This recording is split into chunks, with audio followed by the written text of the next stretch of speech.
अस्सलामुअलैकुम, welcome to Munawwari kitchen. बिस्मिल्लाहिर्रहमानिर्रहीम। आज मैं बनाने जा रही हूँ मज़ेदार लजीज भिंडी गोश्त, जो बहुत मज़ेदार बहुत लजीज बनती है और बहुत कम टाइम के लिए भिंडी आती है।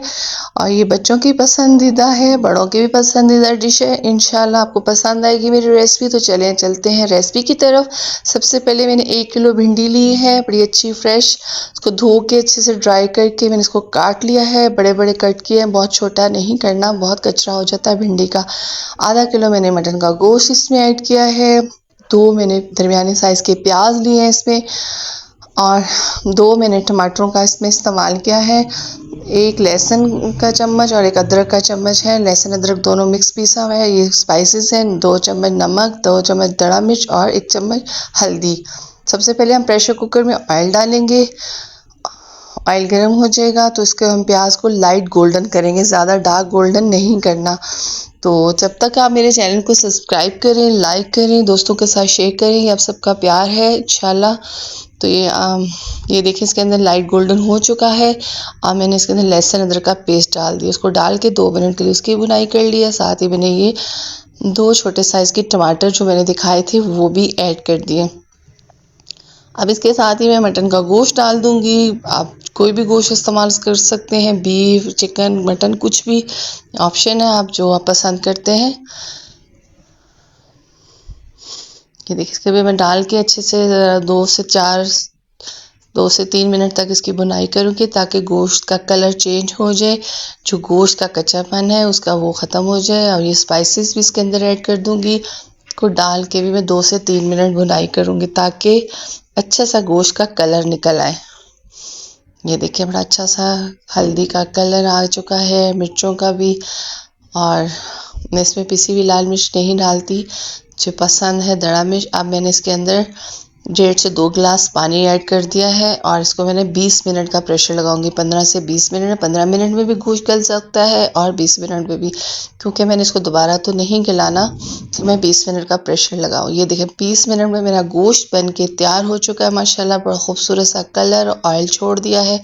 अब मैंने इसको अच्छे से इसकी भुनाई कर लूँगी। इसको मैं प्रेशर कुकर से निकाल चुकी हूँ। अब मैं कढ़ाई में ऑयल डाला है। ऑयल ज़्यादा इस्तेमाल नहीं करना, कम ऑयल में मैंने भिंडी को फ्राई कर रही हूँ। और लाइट गोल्डन करना है, भिंडी को जलाना नहीं है, सिर्फ इसका जो लेसपन है ना वो ख़त्म करना। बाकी हम भिंडी को इंशाल्लाह इसी कलर के साथ इस्तेमाल करेंगे।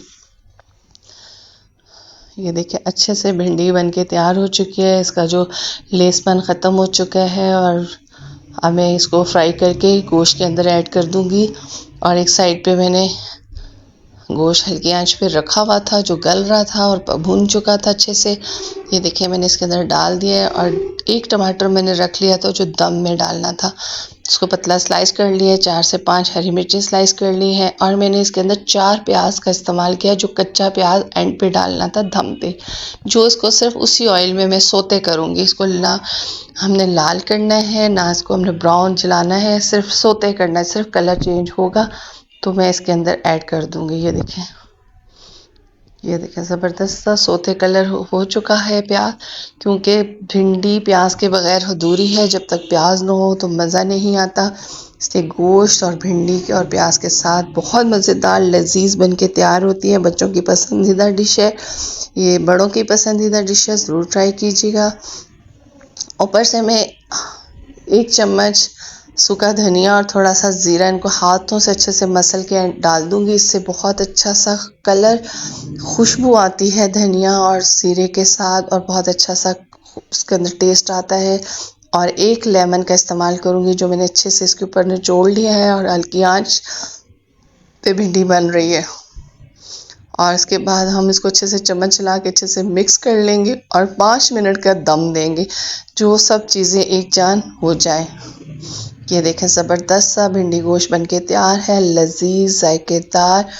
इंशाल्लाह आपको ये रेसिपी पसंद आएगी। इंशाल्लाह नेक्स्ट नई वीडियो लेकर आपके लिए आऊँगी।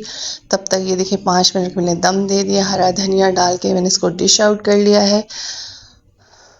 गर्मा गर्म घर की रोटी के साथ खाएं, तंदूर की रोटी के साथ खाएं, बहुत मज़ेदार लजीज भिंडी गोश्त बन के तैयार है। तो इंशाल्लाह मेरी रेसिपी को पसंद आएगी। इंशाल्लाह तब तक अपना ख्याल रखिएगा, दुआ में याद रखिएगा। तो तब तक के लिए अल्लाह हाफिज़।